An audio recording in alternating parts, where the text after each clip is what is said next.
ምንስ አድርጌለት ነው? በየትኛውስ ስራዬ ነው ፈጣሪ እኔን በዚህ ልክ ያስደሰተኝ? ስለ ሁሉም ነገር እግዚአብሔር ይመስገን። እንደ ዛሬ ደስ ብሎኛ አያውቅም። በህይወቴ በጣም ደስተኛ ነኝ ብላ እንግዲህ ስቶሪዋ ላይ ወይዘሪት ውሽሚት ደስታዋን ገልጻለች። እንኳን ደስ ያለሽ፣ ደስታሽ ደግሞ ረዥም አይሄድም እንጂ ረዥም ጉዞ አይጓዝም እንጂ እንኳን ደስ ያለሽ ለማለት እንወዳለን። በጣም ነው እንዴ ደስ ያለሽ?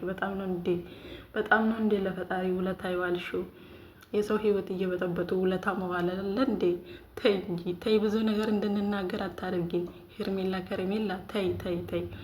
ሰላም ጤና ይስጥልኝ። ውድና የተከበራችሁ የቻናል ቤተሰቦች ሰላማችሁ ብዝት ይበልልኝ። ለዚህ ቤት አዲስ ከሆናችሁ ቻናሉን ሰብስክራይብ ያደረጋችሁ አበረታቱኝ። እንግዲህ ትላንትና ዕለት በተለቀቀው ቪዲዮ ሁላችሁም እንደተወዛገባችሁ፣ ሁላችሁም ግራ እንደተጋባችሁ፣ በተደጋጋሚ ደግሞ ያም ቪዲዮ እንዳያችሁ ኮሜንት ላይ በደንብ አይቻለሁ እውነት ለመናገር እና ቪዲዮን ደጋግሜ ነው ያየሁት። ይሄ ቪዲዮ የመች ነው እያላችሁ እንግዲህ በጣም ግራ ስትጋቡ ነበረ። ቪዲዮ ያን ያህል ረጅም የቆየ ባይሆንም ሄርሜላ ቀለበቷን ካወለቀች በማግስቱ ወር በሶስተኛው ቀን ይመስለኛል አብርሃምን እና ሄርሜላን ያገናኙት ወይም ደግሞ አብርሃምን ከቤቱ ጎትውተው ያወጡት ማለት ነው። እሱስ እንዴት ወጣ ካላችሁ እንግዲህ የሩቲንና የኤፍሬምን እግር ጠብቀው አብርሃምን አታለው ኤፍሬምና ሩቲ አብርሃምን እየጠበቁ እንደሆነ እነሱ ከቤት ሲወጡ እነሱ ሌላ ቦታ ሆነው አብርሃምንና ሩቲና ኤፍሬም አብርሃምን እየጠበቁ እንደሆነ ለአብርሃም የማይሆን ማስረጃ ሰጥተውት በሩቲና በኤፍሬም ስም ነው ከቤት ይወጣላቸው። ከዛ በኋላ ግን የሆነው አብርሃም መኪና ውስጥ ካስገቡ በኋላ ቀጥታ ይዘው የሄዱት ወደ ውሽሚት ጋር ነው። እዛ ሲሄድ አብርሃም ደግሞ በጣም የተደናገጠው። በዚህ አጋጣሚ ጊዜውም ሌሊት ነው፣ የተቀረጸው ቪዲዮ ማታ ነው። በእንደዛ አይነት መንገድ ነው እንግዲህ አብርሃምን ከሩቲ ቤት ወስደው ወደ ውሽሚት ቤት ያደረሱትና እዛም ከደረሰ በኋላ አብርሃም ምን እያለ ነበረ? ለሩታና ለኤፍሬም ነገራቸው፣ ሩቲ ትቆጣለች እያለ እንግዲህ እየነገራቸው ነበረ። ይህን የሚያደርገው ደግሞ አሚሩና ከአሚሩ ጀርባ ደግሞ በጣም ሩታን የሚከታተለው ሩታ ቤት ወጣች ቤት ገባች፣ ኤፍሬም ቤት ወጣ ቤት ገባ እያለ ኮቴያቸውን የሚጠብቀው አንድ ሰው አለ። እሱን ደግሞ ነገ በቪዲዮ ይዤላችሁ እመጣለሁ ማለት ነው። ነገር ግን ይሄ ከሆነ በኋላ አብርሃም ቀጥታ ወደ ውሽሚት ቤት ከሄደ በኋላ ማታ ነው፣ ሌሊቱን እነሱ እንግዲህ ተኝተው አላደሩም፣ ይዘውት ላሽ ብለዋል።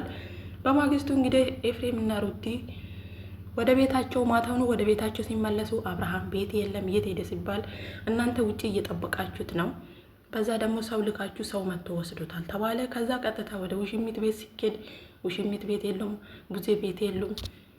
ቡዜና ኤፍሬም እና ሩቲ የማይሆኑ ነገር ውስጥ ገቡ። ዛሬ እንግዲህ በአዲስ ቪዲዮ መጥተዋል። ይህን ደግሞ የምታደርገው ሄርሜላ ናት፣ እህትክ ናት እንደዚህ እያሉ እንግዲህ ከሚኪ ጋር በጣም የማይሆን ሰጣ ገባ ውስጥ ገብተዋል። አብርሃምንም ደግሞ እንግዲህ እንዳየነው ከሆነ ቪዲዮ ላይ አሁን የምነግርህ የምጠይቅህ ነገር አለኝ እያለችው ነበረ ሄርሜላ። አሁን የምነግርሽ ሰዓት አይደለም፣ ሌላ ጊዜ ነግርሻለሁ እያለ ነበረ።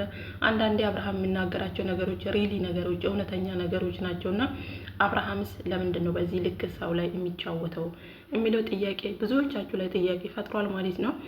እውነት ለመናገር ሚኪና ኤፍሬም በዚህ ልክ ሰጣ ገባ ውስጥ ባትገቡ።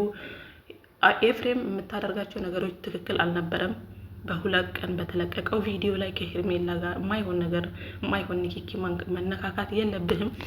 ማስጠንቀቅ ካለብህ በርቀት ጠብቀህ ማስጠንቀቅ ትችላለህ። ነገር ግን ሴት ልጅ በዚህ ልክ መደፋፈር የለብህም፣ ምክንያቱም አንተ ወንድ ስለሆንክ ማለት ነው። ያም ሆነ ይህ ግን እናንተ እውነታ ካለ እነ ሩቲ እነ ኤፍሬም ጋር እውነታ ካለ ዞሮ አብርሃም ከእጃችሁ ይገባል። ምክንያቱም ብዙ ነገር ለፍተዋል፣ ከዚህ በፊት ብዙ ነገር ብለዋል፣ ሀብል ተብሏል፣ ምን ተብሏል። አሁን ደግሞ መፍትሄ ሲጠፋባቸው ሀብሉ ወልቆ አብርሃም ላይ ምንም ነገር መፍትሄ ስላልተገኘ ያለው አማራጭ ይዞ መጥፋት ነው ብለው ይዘው ጠፍተዋል። ይሄ ልጅ ደግሞ ህፃን አይደለም። ነገ ዞሮ ወደ ቤቱና ወደ ልጁ ወደ ሚስቱ መመለሱ አይቀርም። ሩታዬ እንግዲህ እስከዛ ጸሎት አድርጊለት፣ ምንም አይሆንም። ምክንያቱም ከእህቱ ከወንድሞቹ ጋር ይሆናል ብዬ አስባለሁ። ለምን ካላችሁ ውሽሚት ብቻዋን ይዛ የትም አትሄድም። የትም አትሄድም። ይሄ የቡዜ እጅ አለበት፣ የዴቭ እጅ አለበት። ለዚህም ነው ይህን ሁላ ጊዜ ቡዜና ዴቭ የጠፉትና ሄርሜላ ተጋፍጣ ያለችው ማለት ነው። ምክንያቱም ጫማውን ካወለቀችለት በኋላ ቤት ይዛው ገብታ ጫማ አውልቃለች። ወደ መኝታ አብረን ነው የምንተኛው ካለችው በኋላ ከተኛም በኋላ ደግሞ ዴቭና ቡዜ ቤት ወስድሃለሁ እያለች ነበረ። እንግዲህ ሄርሜላ በጣም የመኝታ ጥማት አለባት በዚህ አጋጣሚ ማለት ነው። ጋይስ የማየውን ነገር እንድናገር እያደረገችኝ ነው። ፈጣሪ ይቅር ይበለኝ። እና ወዶችዬ የዛሬ ቪዲዮ ይህን ይመስል ነበረ። ሩትዬ እና ኤፒዬ ተረጋጉ፣ አብርሽዬ ይገኛል፣ አይዟችሁ ለማለት